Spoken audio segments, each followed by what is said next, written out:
السلام علیکم لسنرز، آج جو میں ناول ریڈ کرنے جا رہی ہوں وہ ہے محبت دل پہ دستک۔ چلیے شروع کرتے ہیں اس کی قسط نمبر 2۔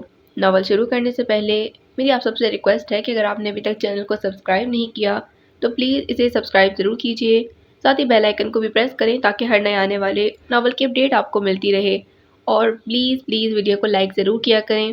چلیے شروع کرتے ہیں۔ نوفل نے تسلی دیتے ہوئے در پردہ نگین کو چھیڑا تھا۔ جی نہیں، نہ صرف چائے بلکہ یہ چکن رول بھی میں نے ہی بنائے ہیں، نگین نے فوراً کارکردگی بیان کی تھی۔ اور مجھے تو یہ بھی بنانے نہیں آتے، زالے نے چکن رول اٹھاتے ہوئے صاف گوئی سے کہا تو نگین سادگی سے بولی، نوفل بھائی نے بتایا تھا کہ آپ نے ایک مرتبہ چائے بنائی تھی، اس کے بعد سے آپ کے ڈیڈی نے چائے پینا ہی چھوڑ دی۔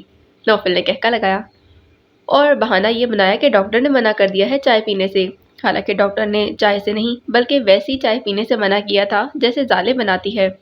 نوفل، تم نے زالے کو انویٹیشن دیا ہے؟ صالح بیگم کو یاد آیا تھا۔ کہاں امی، ابھی اس پارٹی میں تو اس سے ملاقات ہوئی ہے۔ اس نے چائے کا کپ تھامتے ہوئے بتایا تو زالے نے تجسس سے پوچھا، کیسا انویٹیشن؟ کہیں نوفل کی شادی تو نہیں ہو رہی؟ جی نہیں، مجھے اپنی آزادی فی الحال بہت عزیز ہے، وہ مسکرایا تھا۔ نگین کی انگیجمنٹ کا فنکشن ہے اور پھر انشاءاللہ اگلے 2-3 ماہ کے بعد شادی کا ارادہ ہے، صالح بیگم نے بتایا تو وہ مسکراتی نظروں سے نگین کو دیکھنے لگی جس کی سنہری رنگت کے نیچے سرخی دوڑ اٹھی تھی۔ یہ تو بہت اچھی بات ہے، مبارک ہو نگی، میں تب زیادہ خوش ہوں گی جب آپ بھی آئیں گی، نگین نے کہا تو وہ پوچھنے لگی، فنکشن کب ہے؟ سنڈے کو، وہ بولی۔ نیکسٹ سنڈے کو؟ اس نے پوچھا تو نوفل نے بتایا، نہیں، پرسوں۔ پرسوں؟ پھر تو میری طرف سے بہت معذرت، کل ہم لوگ ایک ایڈ کی شوٹنگ کے لیے شارجہ جا رہے ہیں، ایک ہفتہ تو وہیں لگ جائے گا، اس نے تعصب سے کہا تو ان سب کو افسوس ہوا تھا۔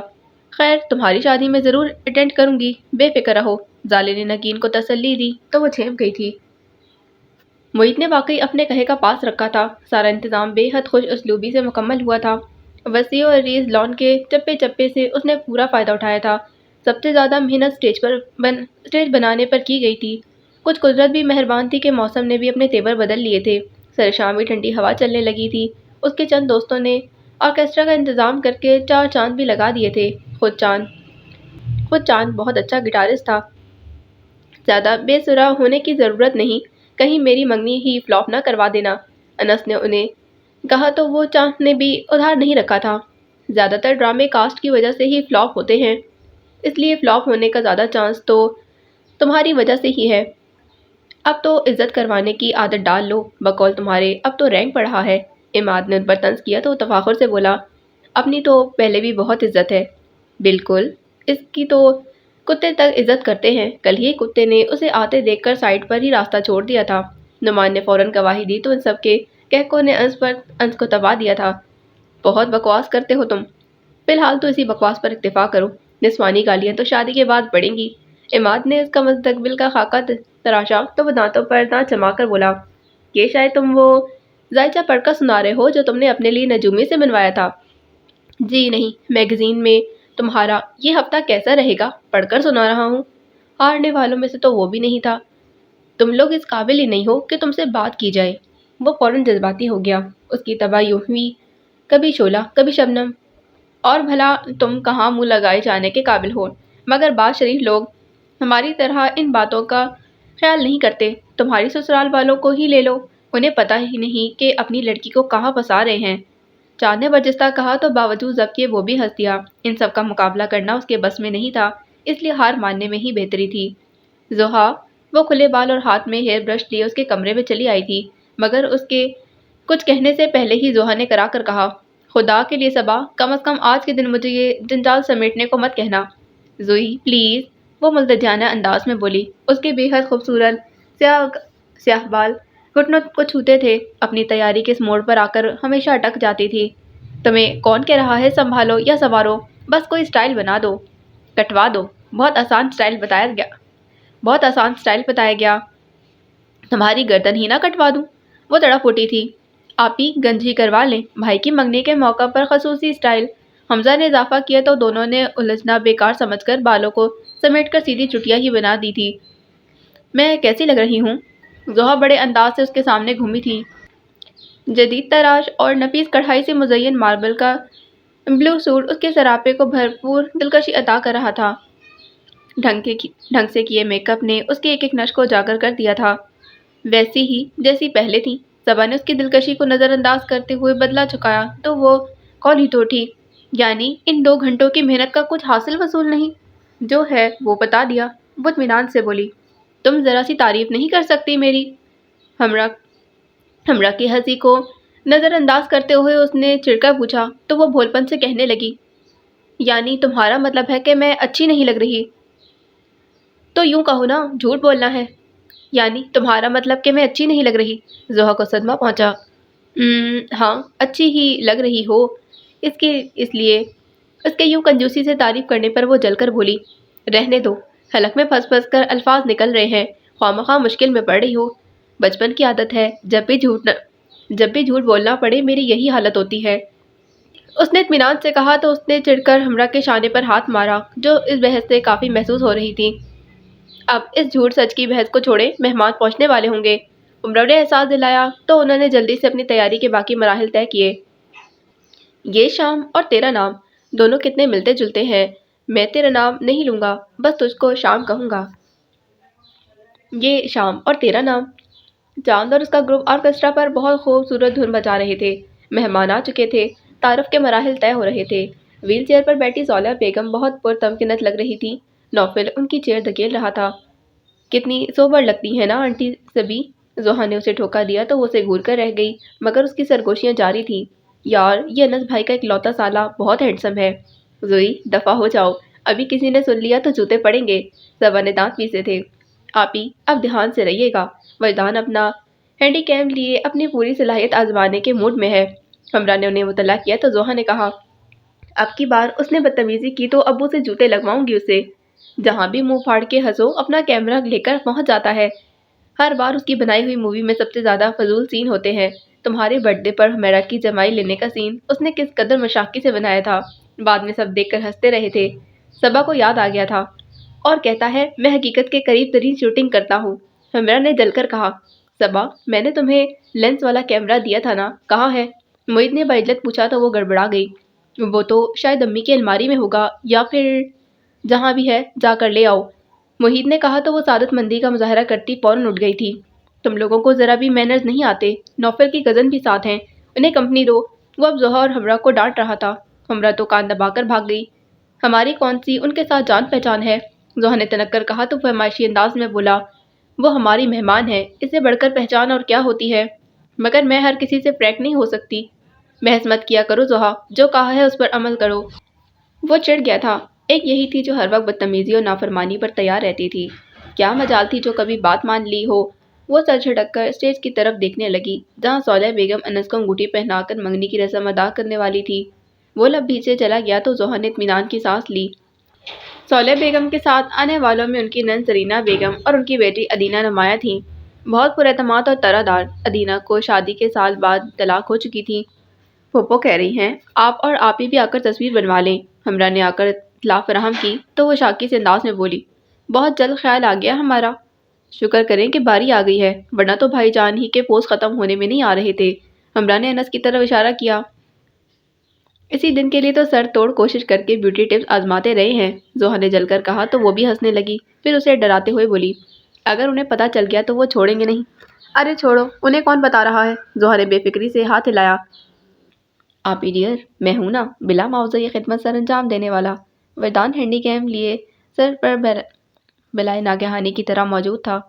بچی خبیث! وہ دانت کچکچا کر اس کے پیچھے لپکی، مگر وہ کہاں قابو آنے والا تھا۔ اپنا من پسند سین بما ڈائلاگ کیمرے میں محفوظ کیے وہ چلاوے کی طرح غائب ہوا تھا۔ جانے کیسے پاؤں رپٹا اور سنبھلتے سنبھلتے بھی معید کے ساتھ محو گفتگو نوفل احمد سے جا ٹکرائی۔ گلاس میں سے پیپسی جھلک کر اس کے سفید شرٹ کو داغدار کر گئی تھی۔ زحا کا رنگ بدلا، معید بھی شردر سا کھڑا رہ گیا۔ آئی ایم سوری، وہ میں وجدان، وہ ہکلا کر رہ گئی تھی۔ بھلا معید حسن کی خوشمگی نگاہوں کے آگے کوئی کیا کہہ سکتا تھا؟ It's okay. نوفل اب بھلا کیا کہتا؟ جیب سے رومال نکال کر شرٹ صاف کرنے لگا۔ کتنی مرتبہ کہا ہے یوں اندھوں کی طرح مت بھاگا کرو۔ معید نے بلا لحاظ کیے اس کی طبیعت صاف کر دی تھی۔ شرم و خجالت سے اس کی رنگت سرخ پڑ گئی۔ نوفل کو اس کی رونی صورت پر ترس آ گیا تھا۔ ڈونٹ وری معید، ہو جاتا ہے اسے۔